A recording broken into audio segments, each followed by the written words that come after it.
Good afternoon everyone. My name is Arlene Pilanyohan. This topic is all about Cry of Balintawak of Pugadlawin. Good day everyone, my name is Gerald Tabis. This is a report of content. First is the trapping of the Cedulas personnels and residents certificate as an of defense. Second, debate over the act, location and date Balintawak versus Pugadlawin. Third, the rule of Andres Bonifacio and Katipunan. Last, the historical and national significance of the event and shaping Filipino identity. Thank you. Good day everyone, I'm Rainier Biliquillo. I discuss all about what is Pugadlawin. The cry of Pugadlawin was the beginning of the Philippine Revolution against the Spanish Empire. In late August 1896, members of Katipunan, led by Andres Bonifacio, revolted somewhere around Caloocan, which include parts of present-day Quezon City. Pugadlawin was where the Philippine Revolution against the Spanish started. In August 1896, Andres Bonifacio and the Katipunan members gathered in the area near Caloocan, now part of the Quezon City, and started a revolt for freedom. That's all. Thank you. Good day, my name is Reynan. Today I will discuss the Act of Defiance. The Act of Defiance steering of Cedulas personnels or reliance certificate was bold act in defense against the Spanish government. On August 23, 1896, over 1,000 members of Katipunan Secret Society led by Andres Bonifacio gathered in Pugadlawin, Quezon City, and there tore their cedulas signifying their rejection of Spanish authority and their determination to fight the Philippines' independence. The Act of Defiance is refers to a historic event on August 23, 1896 when the members of Katipunan led by Andres Bonifacio tore up their cedulas personnel's residence certificate at Pugadlawin, Quezon City. This act symbolized their rejection of Spanish colonial rule and marked noble dedication and resilience in the fight of Philippines independence. Over 1,000 Katipunan members participate, demonstrating their unity and commitment to the revolutionary cause. Ang Act of Defense ay nagsisimbolo ng kanilang pagtutol sa pamahalaan ng mga Kastila noong August 23, 1896. Higit sa 1,000 na membro sa pangunguna ni Andres Bonifacio ay nagtipon-tipon sa Pugadlawin, Quezon City. Dito nila pinunit ang kanilang mga sidula bilang sumisimbolo sa pagtangi sa kapangyarihan ng mga Kastila at ang kanilang hangarin ay makamit ang kalayaan ng Pilipinas. Ito ay isang makasaysayang hakbang sa pagsimula ng pakikibaka para sa kalayaan ng ating bansa. So, what is debate over location date? May debate ang mga historical tungkol sa eksaktong petsa at lugar ng sigaw. Yung lugar ay sinasabing ito dito nangyari, ang Balintawak naman ay habang dito ay naniniwala na ito ay Pugadlawin. Talagang naganap noong petsa August 23 or 25, 1896. Kahit magkaiba ang petsa at detalye ng lugar, hindi may titinag na kahalagahan ng pangyayari. Ito ay kasaysayan ito ng naging hudyat at simula ng revolution ng Pilipino laban sa mga Espanyol. Mayroong patuloy na debate sa mga historical tungkol sa eksaktong location at petsa ng sigaw ng Pugadlawin. Ilan nagsasabi dito na ito ay nangyari sa Balintawak habang ang iba naman ay nangangatuwira na ito ay nangyari sa Pugadlawin. Gayunpaman, ang petsang pinagtatalunan ng ilang mga pamumuno ay nagsasabi ito ay nangyari noong August 23, 1896, habang naman ang iba ay nagsasabing ito ay nangyari noong August 24 or 25. Continuing our discussion in a way of video presentation, my name is Danilo Magalang. So my topic is all about the role of Andres Bonifacio in the Katipunan during colonial period. First, who is Andres Bonifacio and what they role during colonial period? let's talk about this. Andres Bonifacio is regarded as the father of the Philippine Revolution because he is a leader in the Katipunan and his role is in igniting the Filipino people's fight for freedom, especially highlighted during the Pugadlawin uprising, and also he is one of the founders of the KKK, or officially called the Kataas-Taasan, Kagalang-Galang, and Katipunan ng mga anak ng bayan. Andres Bonifacio is a secretary Revolutionary Society established in 1892, aimed at gaining independence from Spain. He also served as the supreme leader of the Katipunan. Aside from that, he also a revolutionary organizer who lead revolutionary activities, inspiring Filipinos to rise against Spanish authorities, and he led the Katipunan in numerous uprisings and military campaigns, including the pivotal Battle of San Juan del Monte in 1896. Andres Bonifacio and the Katipunan aimed to commit the freedom against the Spaniards.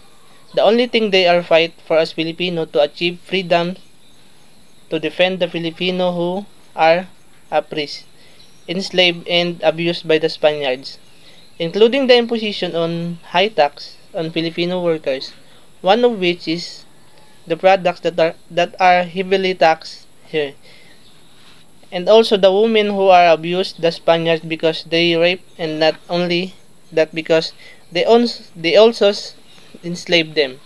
That's why Cedula was torn because of the Filipinos, including Andres Bonifacio, gathered together to show the Spaniards that were against their evil deeds. That's why Andres Bonifacio led him to fight against the Mananakop, because of Andres Bonifacio leadership and his vision. There are so many Filipinos who were inspired to join or to help in his dream to commit the freedom, so they fought for it. Despite what happened, we achieved freedom with the help of Katipunan and the solidarity of this force. They overcome it. That's why Andres Bonifacio and the Katipunan achieved the freedom we want to a country. So, Andres Bonifacio and his companion or Katipunan contribute greatly solved to abuse of the Spaniards. That's all. Good day everyone, my name is Justin Siclot from BSA 4th year. My topic all about historical and national significance. So, the cry of Pugadlawin was a turning point in the Philippine history, marking in the transition from peaceful advocacy to army rebellion against Spanish rule, and ignited wave emphasizing across the country, inspiring Filipino from all walks of life to join the fight for freedom. The event was become a powerful symbol of Filipino resistance against oppressing and estimate to the nation hard-fought journey forward to self-determination. Next is important. Beginning of the Philippines Revolution, the cry of Balintawak or Pugadlawin marked the start of the Philippines Revolution against Spanish colonial rule. The Act of Defiance. The rule involves the tearing of cedulas, residence certificate as advertisement against Spanish authority. The leadership of Andres Bonifacio. Andres Bonifacio, the founder of Katipunan, play a crucial role in rallying Filipino to take a stand against Spanish colonial rule. So, ang The Cry of Pugadlawin, sa binasa ko kanina, isa itong importanteng event na nangyari sa ating kasaysayan dito sa Pilipinas. Naging simbolo ito ng paglaban ng mga kapwa nating Pilipino laban sa pang-aapi para makamtan ng kalayaan natin. Everyone, my name is Sheila Madale from BSA 4A. My report is all about symbol of resistance. Symbol of resistance. The cry of Balintawak or Pugadlawin is symbolized the resistance of the Filipino people against Spanish colonial rule. So, ang Pugadlawin daw ay sumisimbolo sa paglaban ng mga Pilipino laban sa mga Espanyol. And then, ang sigaw daw na ito ay tandaan ng pagtindig ng mga Pilipino para sa kanilang karapatan at kalayaan. Call to Arms. The event was a call to arms, urging Filipinos to take up arms and fight for their freedom and independence. So, ang pangyayari daw na ito ay isang panawagan sa mga Pilipino na mag-aklas at lumaban para sa kanilang kalayaan at kasarinlan. Ito ay isang hudyat na oras na para ipaglaban ang kanilang mga karapatan at maging malaya mula sa mga mananakop. Historical significance. The Cry of Balintawak or Pugadlawin is considered a pivotal moment in Philippine history, shaping the country's struggle for independence. So, ang sigaw daw ng Balintawak ay tinuturing na isang mahalagang sandali sa kasaysayan ng Pilipinas.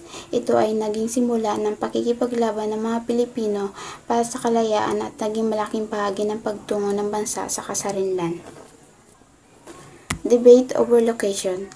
There is ongoing debate among historians about the exact location of the event, with some arguing it took place in Balintawak and others in Pugadlawin. May patuloy na debate sa mga history tungkol sa eksaktong lokasyon ng pangyayaring ito. Ang ilan daw ay naniniwala na nangyari sa Balintawak, habang iba naman ay nangyari na ito ay isang Pugadlawin. Wala pang napagkasunduan sa tunay na lugar. That's all. Thank you. So good day everyone, this is the last part of our report. So my name is Lorenzo Lapak. Date of the event. So the exact date of the event is also disputed, with some source citing August 23, 1896, while the others claim it happened on August 24 or 26, 1896. So yung exact date ng pag-start ng Philippine Revolution, which is the Balintawak or Pugadlawin, is pinagtatalunan pa rin till now. So yung iba sinasabi nila na nag-start yung event noong August 23, 1896, while the others August 24 or 26, 1896. So next is the national identity. So the cry of Balintawak or Pugadlawin played a significant role in shaping Filipino national identity and inspiring future generation to fight for their rights and freedom. So yung Balintawak or Pugadlawin played a significant role in Filipino. So nagbigay ito ng inspiration sa bawat Pilipino at sa future generation na ipaglaban ang karapatan at kalayaan ng bawat Pilipino. So next is the commemoration. So the event is commemorated with annually in the Philippines, serving as a reminder of the country struggle for independence and the bravery of its people. So yung event na Balintawak o Pugadlawin ginugol na taon-taon sa ating bansa or sa Pilipinas for sa pagsisilbi o pagpapaalala na sa katapangan ng mga Pilipino at pakikibaka ng bansa para sa kalayaan at katapangan ng mga mamamayan. So that's all. Thank you.